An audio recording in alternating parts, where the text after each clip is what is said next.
민주당이 조만간 있을 주택 공급 정책 발표를 앞두고 정부와 TF를 통해 부동산 시장 안정화 대책을 논의하고 있습니다. 국민의힘은 토론회를 통해 검찰의 보안 수사권 폐지로 인한 부작용 우려를 고리로 대여 공세에 집중했습니다. 국회로 가보겠습니다. 박희재 기자. 네, 국회입니다. 네, 민주당이 정부와 함께 부동산 시장 안정화 대책을 놓고 머리를 맞대고 있죠. 네, 그렇습니다. 여당인 더불어민주당은 조만간 발표가 예상되는 정부의 부동산 추가 공급책을 앞두고 분주한데요. 주택 안정화 TF를 가동하고 국민이 체감할 수 있는 공급 대책을 마련하겠다고 강조했습니다. 들어보겠습니다. 주거 사다리를 복원해 내겠습니다. 말뿐인 공급과 소모적인 정쟁으로는 국민 주거 안정을 달성할 수 없습니다. 네, 이어서 부동산 정책은 정쟁이 될 수 없다며 이번 달까지 무슨 일이 있어도 부동산 공급 관련 법안을 처리하겠다고 목소리를 높였습니다.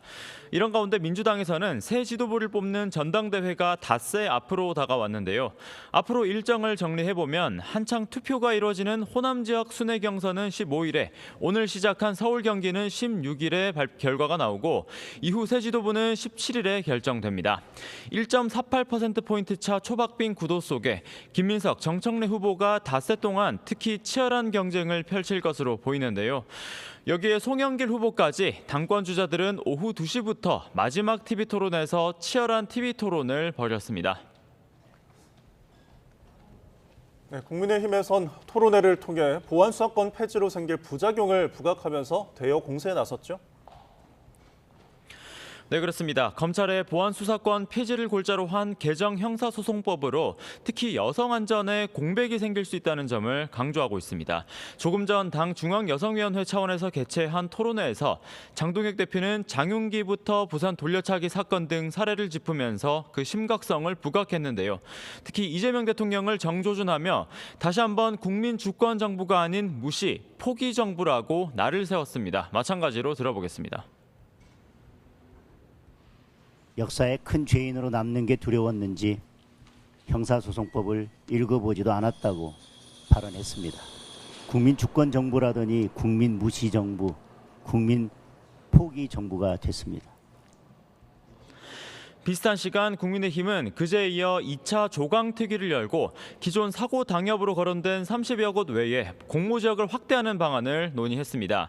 총선 경쟁력 강화를 위해 당을 재정비하는 게 목적이지만 당원 중심을 기치로 내건 장동혁 대표의 당권 강화 행보를 보는 시선이 많은데요. 앞서 장 대표는 유튜브 인터뷰에서 당원들과 싸울 당협위원장을 임명하겠다며 공천에만 관심이 있었던 분들은 교체할 때가 됐다, 이렇게 경고하기도 했습니다. 이후 중진 안철수 의원이 복당 운동권을 근절하자며 친한계를 저격했는데 우재준 최고위원은 직후 윤석열 전 대통령 탄핵 찬성에 후회하느냐, 이렇게 반문하면서 맞대응하기도 했습니다. 네, 국회 상임위에서는 오전부터 메가 프로젝트와 관련한 업무 보고를 받고 있죠. 네, 그렇습니다. 오전부터는 여야가 국회 산업통상자원 중소벤처기업위원회 업무보고에서 정부 메가 프로젝트를 놓고 질의를 이어가고 있는데요. 더불어민주당은 광주 군공항이 최적지라면서도 용수 부족 문제가 제기되어 왔고 지역별로 산업 격차가 예상되는 만큼 세심한 실행 방안을 검토해달라, 이렇게 당부했고요. 반면 국민의힘은 반도체 성장 거점을 굳이 왜 호남으로 삼았는지, 그리고 삼성전자나 SK하이닉스 측 의사가 얼마나 반영되는지를 따져 물었습니다.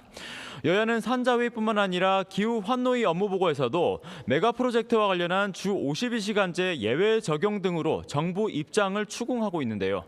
김 장관 산업통상부 장관의 경우 이른바 메가 특구법 적용 시 노동계의 유연한 정책 도입 필요성을 논의하느냐, 이런 질의에 논의하고 있다, 이렇게 답했는데 김영훈 고용노동부 장관은 이 문제를 신중하게 접근해야 한다면서 다소 결이 다른 대답을 내나 주목을 받았습니다. 지금까지 국회에서 YTN 박희재입니다.